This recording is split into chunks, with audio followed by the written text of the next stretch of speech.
Well, thank you everybody for coming to our panel today. Who has been to the Glyndebourne Opera House? Wonderful venue. Yeah, we've got a few there. Fantastic. Well, for anybody that hasn't been, it's an absolutely beautiful venue nestled in the lovely Sussex countryside. And it provides an absolutely unique setting for creating wonderful new works, as well as all of the traditional amazing revivals. In its 90-year history, Glyndebourne has never stopped evolving. And as it reaches its 90th anniversary, we're kicking it into a new phase with a wonderful technical partnership with TAIT, as we have been upgrading over the last couple of years all of the stage machinery and automation systems in the venue. So I've pulled together this fantastic team here so that we could hear about all of the technical and artistic possibilities with all of these new technology systems that have been put in. And we're going to be hearing all about the project and kind of what the systems can do nowadays. What I'm going to do is introduce my wonderful panel here, and then we have like a 30-second video that we're going to play just to kind of give you an overview of what we did. And then we're going to go into a little session where I've prepared a couple of questions that I wanted to ask the team so you guys can hear about all the fantastic the work that we've done. So let me, first of all, start at this end. I'm going to get you guys to introduce yourself because I'll never sales pitch you as good as you can yourself. So go for it, starting at the end with Tom. My name's Tom Gibberd. I'm one of the automation supervisors at Glyndebourne. I've been at Glyndebourne for 10 years now in a couple of different roles. Most recently, automation supervisor. That's me. Over to you, Will. Hi, I'm Will, Senior Project Manager at TAIT, working in new builds for opera houses, theatres, cruise ships, kind of Europe, MENA, a little bit all over the place. Yeah. Fantastic. And lastly but not leastly, Gemma. I'm Gemma. I'm Chief Commercial Officer at TAIT, so I've been with the company for about 20 years, predominantly in Las Vegas, moved back to lovely Britain 2 years ago, and sort of focus on all areas of across all markets at TAIT. So definitely look into our concert touring world and some of our brand activations. But I'm a Bristol Theatre School girl at heart, theatre through and through, and so really excited to be talking about the wonderful Glyndebourne Opera. So go for you. I'm Eric Gautron. I am Project Director at TAIT. However, I was the Technical Director at Glyndebourne until recently. So I'll be talking today from both perspectives, mostly from the Glyndebourne perspective. Happy to answer any of those questions later as well. Fantastic. And before Glyndebourne, oh, yeah. Eric was... Yeah. See, you're not very good at no, sales I know, pitching I'm not. yourself. Gemma's I'm much way better better than at this. that. I used to be Technical Director at the Metropolitan Opera, and before that, toured the world with Robert Lepage. For some of you theatre kids might know who that is. Yep. Yeah, there we go. So we've got a really good sort of esteemed group here. Hopefully technology works well with me, but we'll see, hopefully this works. Welcome to Glyndebourne. We've delivered a phased upgrade of the stage automation system here. We want to have one control system that manages all effects throughout the stage. The technology can give a director or designer almost anything that they want. So now we'll be able to look at old operas in a new way. I think the partnership between Glyndebourne and TAIT is noticeable from an audience perspective. We've been in constant evolution in the last 90 years, and we're still heading forward. Fantastic. Am I okay to press forward, Sam? That's good. Right, there we go. Back to us. Right. If everybody's good to go, who would like to hear about the Glyndebourne Opera House technical upgrades? Yeah? Get everybody excited. Where would we start? So I have prepared questions. Otherwise, I'd go off script and ask useless things. So let's start with you, Eric, because you've been in your previous role as technical director. What and where is Glyndebourne? Glyndebourne is just outside of Lewes in the Sussex Downs in the National... You guys know that better than me. Just outside of Lewes. Glyndebourne runs a festival-style rep opera. So what happens is every summer, Glyndebourne puts on six productions. most of the time 2 or 3 new ones, the others being revivals. It is idyllic. The shows are second to none, punching well above their weight, rivaling the major opera houses and major opera companies throughout the world. But it's not only the opera. Like, it's just unbelievable. You need to go there. There's an hour-and-a-half interval where you sit in the grounds and have a picnic, and it's an unbelievable experience. Do get out there. Fantastic. Tom, Glyndebourne has been producing opera, sort of, as we heard, for 90 years. How have the stage technology systems in particular changed over those 90 years? Like, what was there 90 years ago, and kind of what's come through? So you talked about an evolution of opera and the evolution of technologies, but opera as a site has been evolving for nearly 100 years now. It started out as a manor estate, and then George Christie, I'm going to get his names totally wrong. John Christie. John was the first one. John Christie. So there's a lot of J's and Johns. I built a manor house and built a theatre, built an organ room, then built the first iteration of the theatre, which was a hemp house. So we operated as a hemp house for many years. And then 1994, if I'm going to get my years right, that theatre was demolished, and basically on its site was built the theatre that we know today.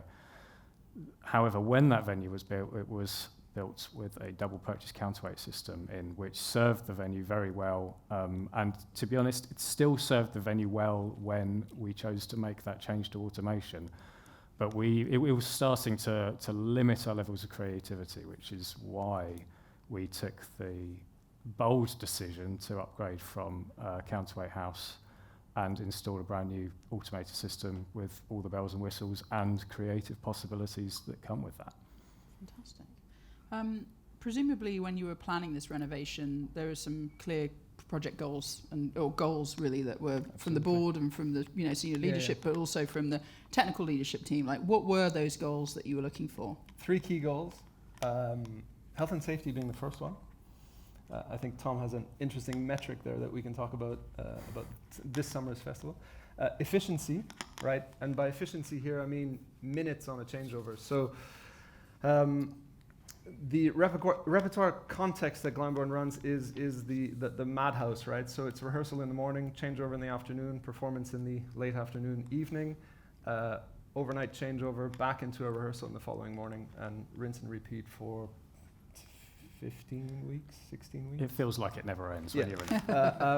But there is a start and stop to that. So one of the goals was efficiency, and efficiency on the changeovers. And here we're talking about minutes, right? Not hours, nothing like that. The goal was never to cut changeover times by half. It was to save save those minutes. Health and safety I've talked about, and of course creative possibilities, right? All creative teams that,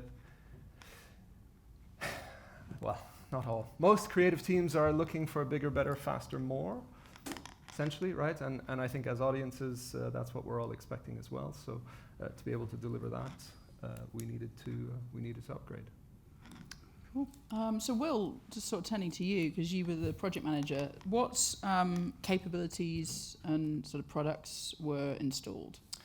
So there's a long list, and I'm not sure I'm going to hit every single piece of that list, but I'll hit the major elements. So 4 lighting bridges, and then big BT winches in the grid to pick up, so say 3 winches per lighting bridge, each picking up a ton, all PLC locked. 11 control cabinets, all of the MEP for that. So we have runs of cables that are 100 plus meters long. That means you need repeaters potentially for your network. That's something that we had to put in. 69 fly bars in between the lighting bridges. The things that I wish we had a photo, and I wish this was done in the grid. The things that the mechanical designers managed to do to fit, over 400 diverts in that grid are amazing. And the rope paths to hit and to cover the stage are amazing to see.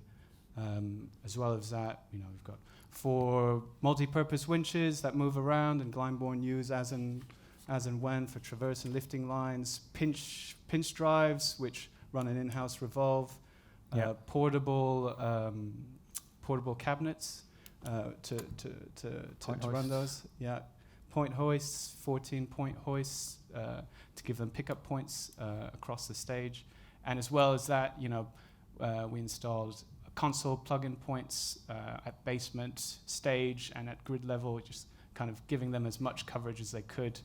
Plug-in points for their portable cabinets as well. So a lot went in. I'd say easily over 50 tons of steel has gone up. And you guys are kind of best buddies still at the moment, because it's the gift that never ends, right? Like, you guys are still working on. Yeah, we continually more rip out upgrades. a new check from the checkbook, and We love that. Yeah. It's one-sided relationship. Yeah. At the moment, Will's just come from Glyndebourne this morning, or are you going back there this evening? Going back, this evening. Going back this evening, because the orchestra pit work continues. So on top of where we've got to, orchestra pit was completed the beginning of this year. Yeah, first week of March. First week of March, and then 2 supplementary lifts are going in as we speak, and then the stage floor upgrade continues. So a whole new trappable stage floor, sub-stage lifts, which will come up through the trappable stage floor.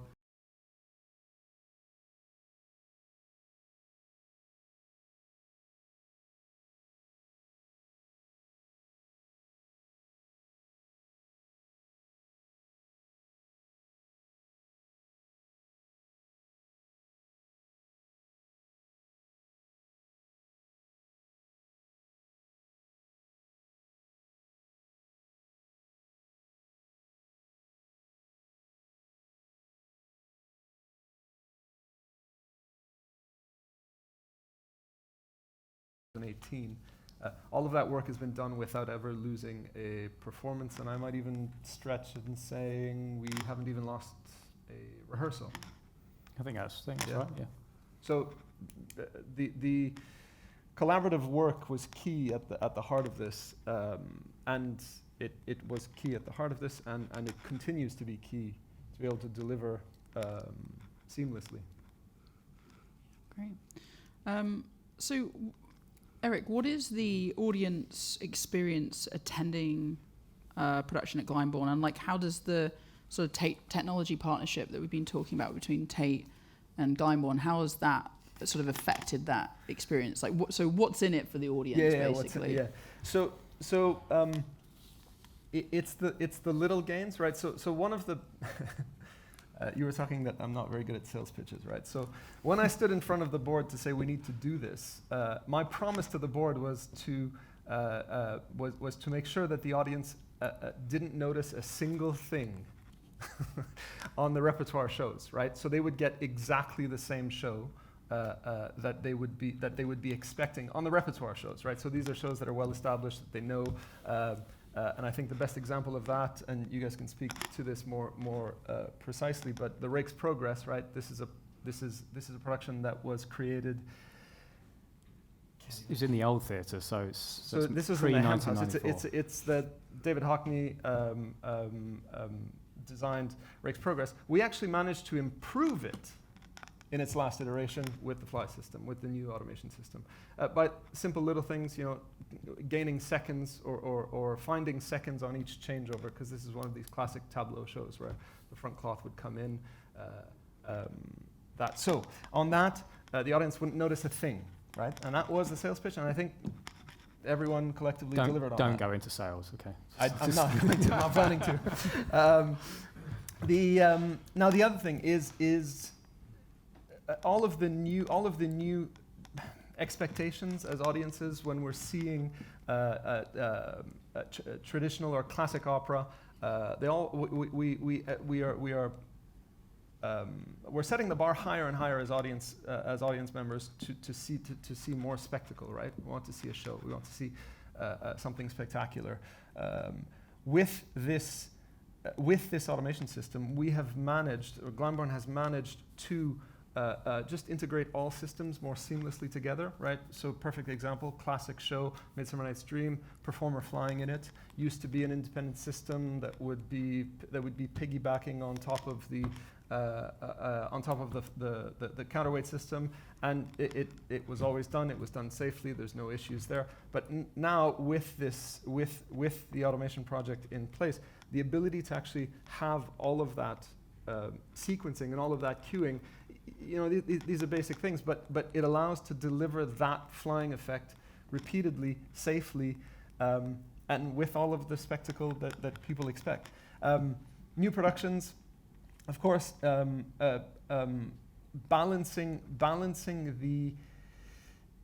the sheer volume of shows that are put on, yeah, and the workforce that is available, and being able to repeatedly deliver the new productions. I'll look at Merry Widow from this summer, if I'm not mistaken.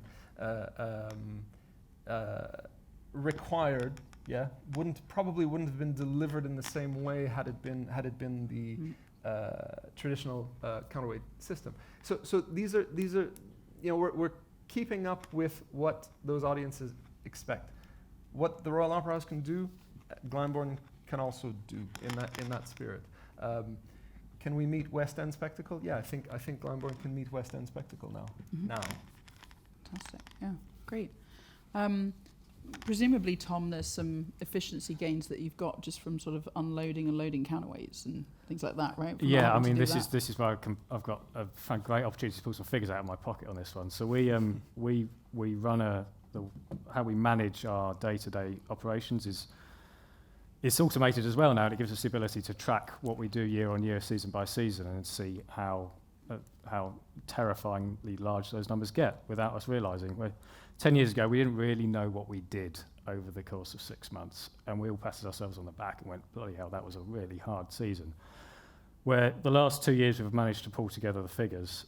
So last year, this is last year's festival, in the space of 6 months, we did 2,757 moves of scenery over the course of that 6 months. So that's a big number, which realistically is mostly done in a 3-month period.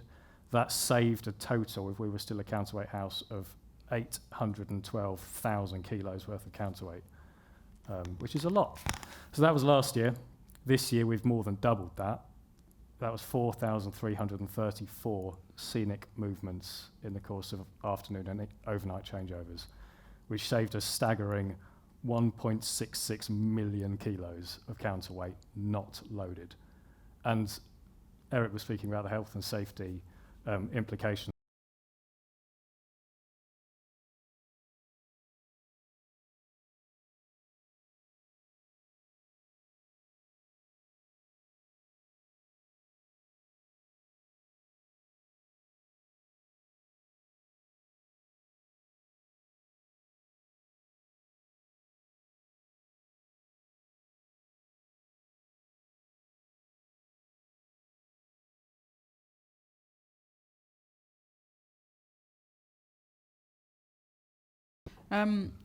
Just thinking about sort of kicking off the project was it 2018? I'm trying to remember. COVID kind of washed it all. Washes your mind. It sort of started 2018, genuinely kicked off 2019, and then obviously was a quick pause there. Yeah. So what was I guess for both of you, what was the sort of first challenge that you guys encountered on the project? I mean, presumably it wasn't like, yeah, we'd love to go and do this. Oh, it's easy. Let's go and throw some equipment in the room. I mean, for those people who've not been to Glyndebourne, it is a challenging space to work in with this sort of project. Like, I've been in more theatres than I care to mention around the country and the world. But Glyndebourne has got some fairly unique challenges in the way that the building is constructed. It's a very unusual shape backstage. It was a double purchase house, which means there's no wall in what would be the old flying system, so you can't run stuff to the basement on that level. Most of the upstage side of the venue has got fire doors from either sliding one way or the other, or flying in and out. So there's very limited space to fit the equipment in. So that was one of the biggest challenges from the off. I mean, we all looked at it from internal to Glyndebourne, and then externally from TAIT. I think every single person at some point has looked at that building and gone, how are we going to do this? And even when we got the winches there, then you look at the rope piles and you go, that's impossible. some smart people found a way to do it. And then you look at the cabling runs, and again you go, how? But we did it. And for context, we put the winches in one place in the building, and then someone, somewhere, decided that a smart place to put the drives was about as physically far away in the building as you could possibly locate them. And that was for good reason. That was for noise mitigation and for us to be able to get cooling to that room. But it presented some pretty serious challenges of MEP installation, which were all overcome fantastically. Yep. But big challenges that took a lot of head scratching, a lot of working together to solve. So to be clear, that the all of the cabinets are substage in an offstage right room that It's encased completely in concrete. was there. We just cleaned it out and put all of the cabinets on a mezzanine in floor and mezzanine, and it actually I think worked out beautifully because there's no noise transmission. We can keep it cool.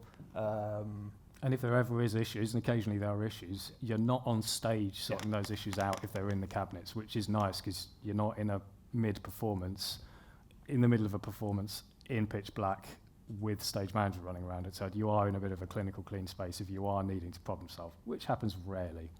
Mm-hmm.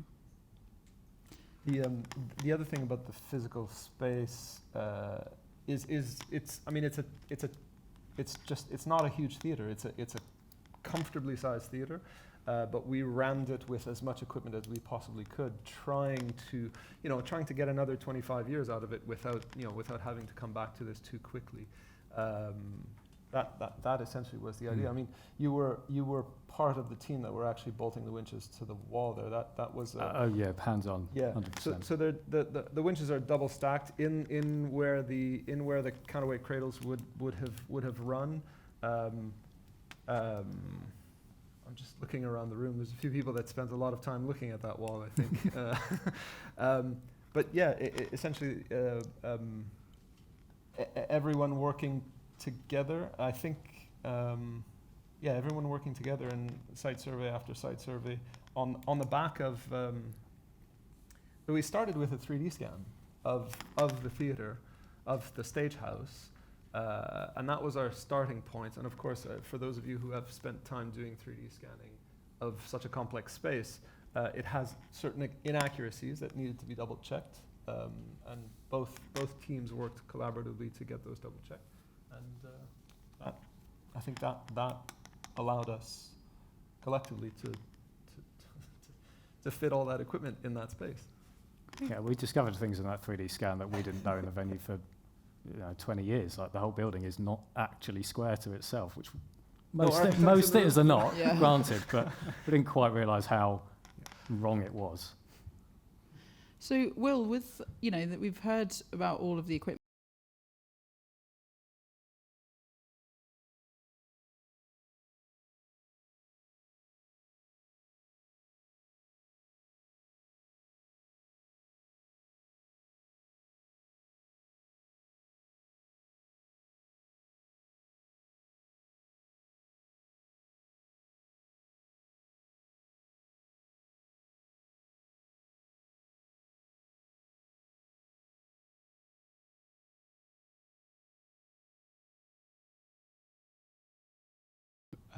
In a workable space for the next festival run to start up again. So and the other thing to think about is there are other things that are going on. There are other projects that are going on. So it's not just that we don't live in a perfect world where this is the date and you can start from here and there'll be no one around. No, that there are things happening. There's training going on. There are open days that so it requires a lot of dialogue. And that, I think, is the success of the project. It was the dialogue that we managed to achieve between Eric and TAIT side. Yeah. Great. I remember a lot of discussions early on as to we've got all of this equipment to install, and trying to offer that up against Glyndebourne schedule and cutting quite surgically as to what we would install in what phase, because we had 2 months each year, maybe slightly over, which we knew that we had available, where we weren't going to impact the festival ending or the next festival rehearsal process starting. So we knew we had these little blocks of time throughout the year. So it was surgical as to what we would install when, to not impact the running of the venue, but also maximise the time we had available. I think the other thing to add to that is as we phased out this project, right, as we chose to do lighting bridges first and the full control system coming in was two parts to that, right? There was a specific amount of time to install, but also giving the Glyndebourne team a fighting chance to actually get that learning curve covered on the control system and getting comfortable with all of these systems, right? So going from pulling a rope to hitting a button is a big step, and you can speak to that much more than me. But it is a huge step, and that was factored in through this whole phasing. Just for clarity, we did lighting bridges first. We did fly bars next. So in those 2 months in the year interval, those were the two biggest chunks. Point hoist happened before. Yeah. So presumably, I mean, it's not from the TAIT side, for Will's side, it wasn't, here's a contract, we're a contractor coming in and putting in gear. See, it sounds like it had to be, the only way that could work was a real true partnership, careful scheduling, phased approach, trusting each other, relying, hand in hand all the way through. I mean, we never once handed the keys over and went, it's your problem. Like, it was all of it. There were problems that all of us needed to solve and overcome because, we could have left TAIT to solve a particular problem, but we may have not got out of it the solution that we needed. So we felt like it was really important for us as clients to be involved as much as we could to make TAIT's life easier sometimes, because we knew. Do you want to let Will speak to that? How easy are we as clients? Well, we got to the this end is of it. being recorded.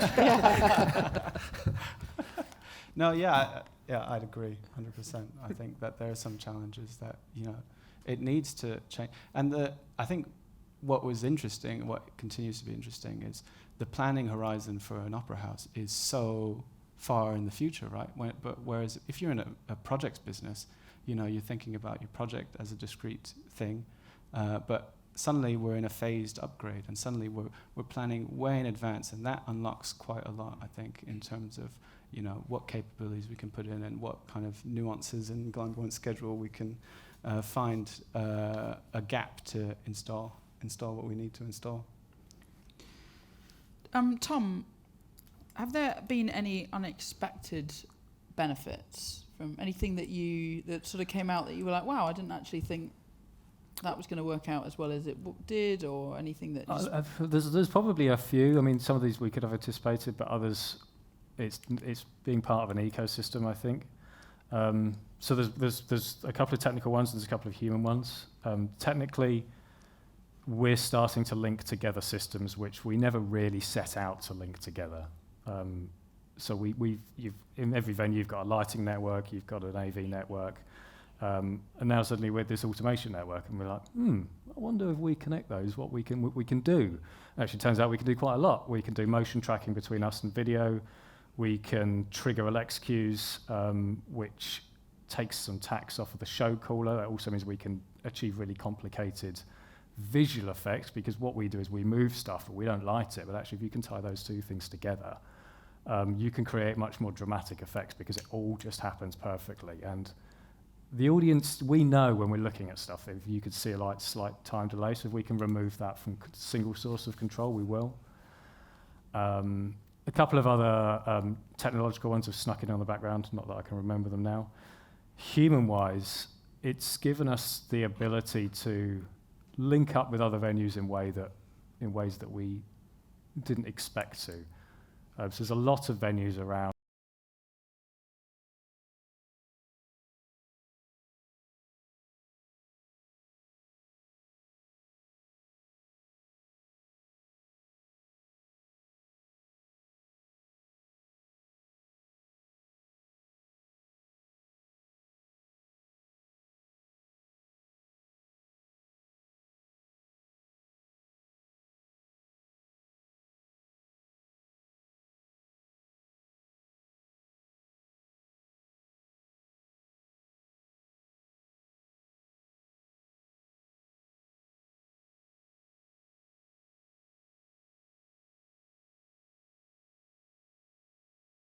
natural evolution, I think, and it feels good. Yeah, has having Navigator as a system, has that helped?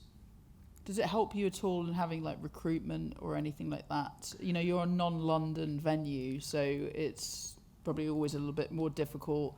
Although it's a beautiful place in the world, I would personally prefer to be there than running a show in London. But recruitment historically has been a challenge, and to be honest, it still is a challenge. I think that's sector-wide at the moment.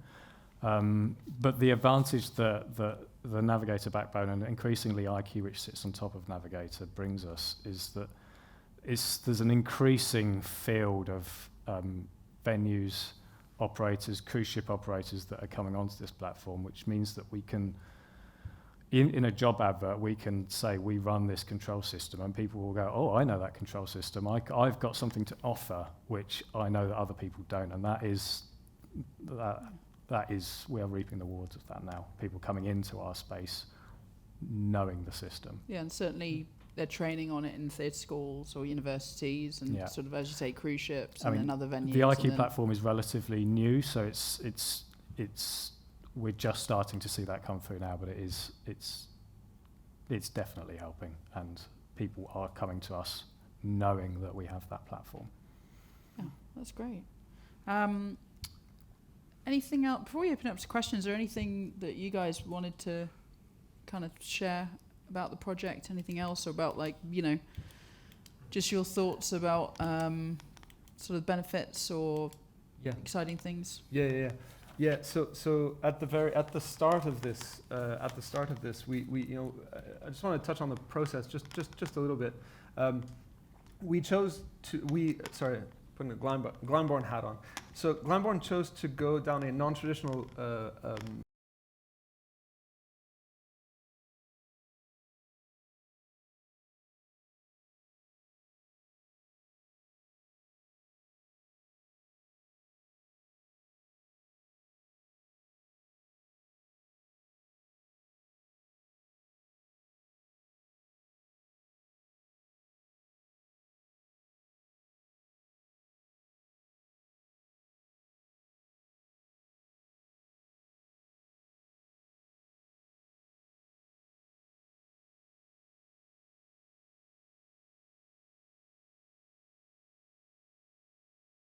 That is the key reason that this partnership was established, and it has shown its benefit throughout here.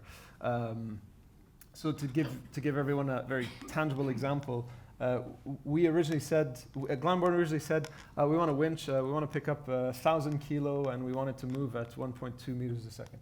So that sounds right? Yeah.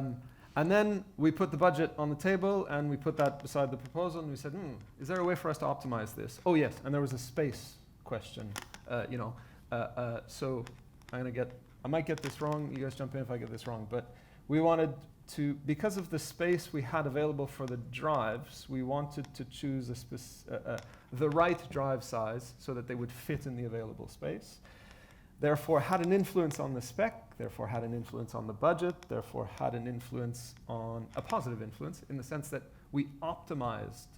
By not having a prescriptive spec, we were able to optimize at all levels throughout the project. It required more effort, I think, safe to say, on everyone's part, but it also allowed us, and when I say us here, I mean Glyndebourne and TAIT, to have an optimized solution for this venue. I think that's one of the things that sort of underpins this entire project and continues in the partnership. Great. Yeah, well said. I got a couple of things. I think we've got probably a bit of time. Another sort of unexpected benefit is the community within TAIT actually has been a fantastic thing to. We have bought into it, but it feels like it came cheap actually, because the level of support that we still receive. So there's a. It's not just me at Glyndebourne. There's a colleague over here. There's a few other colleagues back at Glyndebourne, and we feel the tremendous value about just being able to pick up the phone to some people that you've just picked up as contacts through the project, and you've gone, I'm stuck on this actually.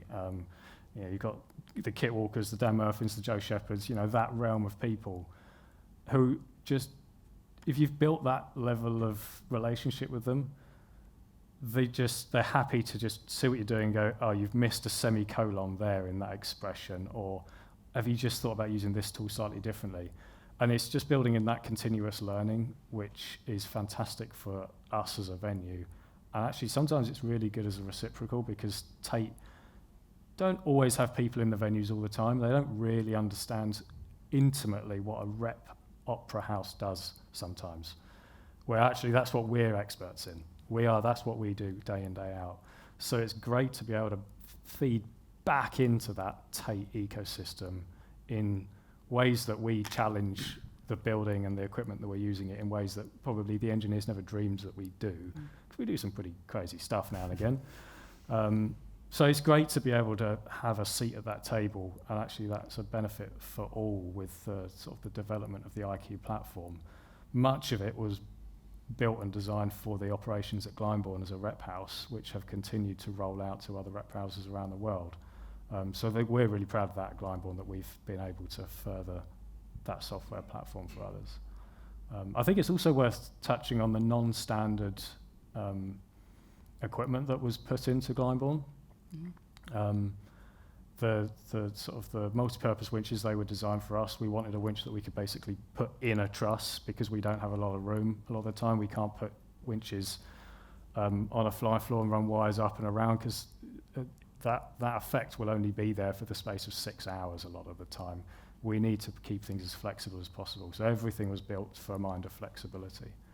So a good example of this was the OTOR system, which was that was a project in itself, because I think it had about 10 versions by the time we landed on something which was great for both the venue and for Glyndebourne. Because when they were originally purchased, these OTOR racks, they're like rack this big, they've got 6 drives in it. TAIT sell them. There's thousands of these racks around the world, and they're generally configured to go out on tour, and you plug the same winch into them day in, day out, and they work very well in that environment. They work well in our environment when we first installed them as a temporary measure to power the point hoists.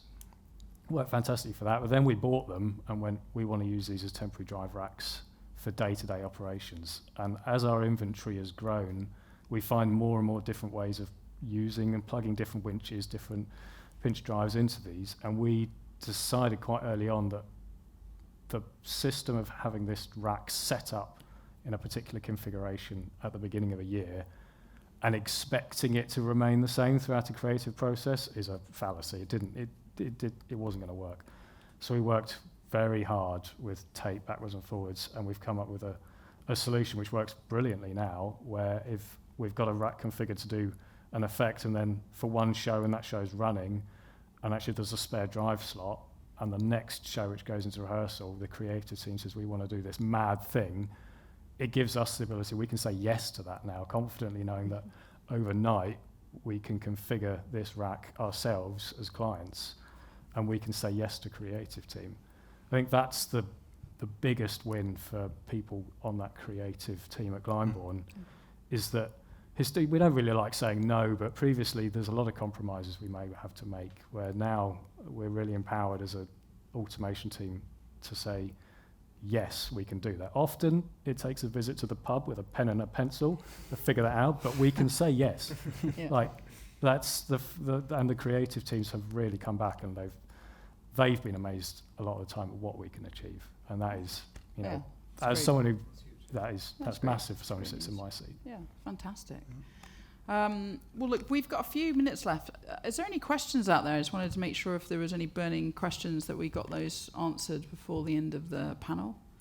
This is the bit where everybody's quiet and never wants to. Yeah, go on. Did you have to make any changes to the building, and if so, were there any restrictions in terms of preservation? So for the microphones, the question was, were there any changes to the venue, the structure of the building, other than drilling some pretty big holes to get cable through? No structural alterations. In advance of the project, there was a structural analysis done of the venue, and largely the engineers came back and said, you can do what you like. We were very lucky to have the building designed when it was to such a high headroom. So yeah, very, very, well, no structural alterations actually. Okay.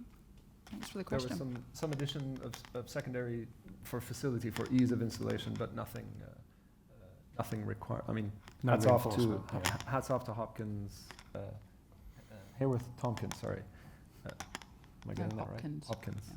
Sorry, the architects. They did a brilliant job in '94. Unbelievable. Yeah. Any other questions? Go on then. So you talked about like a phased approach. So in the beginning, you wrote a really loose spec that TAIT responded to, and I'm just like very curious to know how, at what point was the spec like decided? You know, did you know what you were building, and like what did that take? Did it mean that you had to spend a lot of time together, like in the building? Like, did it mean? Yeah, I'm just curious to know how you did all that. Who wants to take this one? I feel like Eric's leaning in for this one. So the intention was to step away from a spec that is too prescribed, right? And this was sent out not only to TAIT but to others at that point in time, and it was the reaction to that spec that was the starting point. Then we stepped into a design phase. So the design phase was key, was critical. It was, it took the time. We had to put the time in. We had to be willing to put the time in on both sides to come up with the optimal solution. But essentially, that was part of this project. Very often we refer to phase one of this project being the design phase. Was there ever like a moment when you thought, like, was it possible that after the design phase you wouldn't go forward with it? You know, if you found that you couldn't achieve what you wanted. That's an excellent question. I wonder what my therapist would say on that. There were doubts, but actually the scrutiny through the RFP. So the scrutiny through the analyzing the proposals that were received, it was clear that that TAIT was able to deliver what we were hoping for, and by what we were hoping for wasn't this, it was kind of this for the time being. And then when we got through the design phase, we narrowed that down. There wasn't a concern that, oh my, TAIT won't be able to deliver this. The due diligence was done well in advance of the RFP process to ensure that, yeah. Any other questions? Yeah. I think Tom kind of touched on this earlier, but how guys who'd been humping counterweights around for 90 years, how have the crew taken to the new technology? Did you lose people? Were they really keen to learn the new stuff, or how did that work? I think there's two answers to that. I think there's in advance of the system being delivered, there was an enormous amount of trepidation on a human level, because there was a fear that we would be taking jobs away from people. There'll be fear that this new technology, I'm not going to be able to keep up and cope. And that was before project, and then after project was delivered. We haven't lost a single person from that legacy team, shall we say. So those people that have pulled ropes in that venue for decades are still there today. Some of them on the consoles, some of them have taken maybe a step away from the consoles, but they're still really valuable in the organisation, because you can't, breast, braille, drop ropes over, tie knots. The automation system is not capable of that. It will never be capable of that. So that really highlights the sort of the dichotomy between the technology can go here, but we still need that human element in the venue who are showmakers, who really know what it takes to create a show safely and then change over from one show to the next. That's the human element that will never be replaced. And that's why the advancements in technology, I don't feel, will ever take away from the human job element, especially in what we do.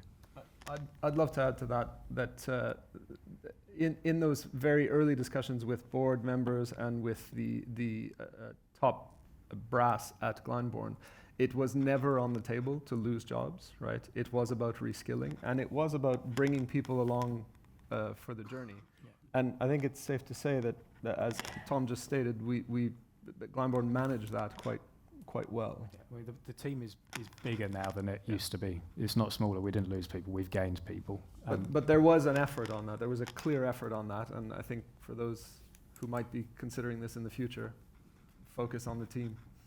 Got to focus on the team. That sounds like a great vibe to end the panel as we've just hit our 2 o'clock mark. Thank you to the panelists here for sharing all of your insights about this wonderful project and obviously about the wonderful venue. And thank you for being an amazing audience. Thanks for coming and listening to us. Hope everybody has a great PLASA, great rest of the show. Have a lovely rest of the day. Thank you. Thank you.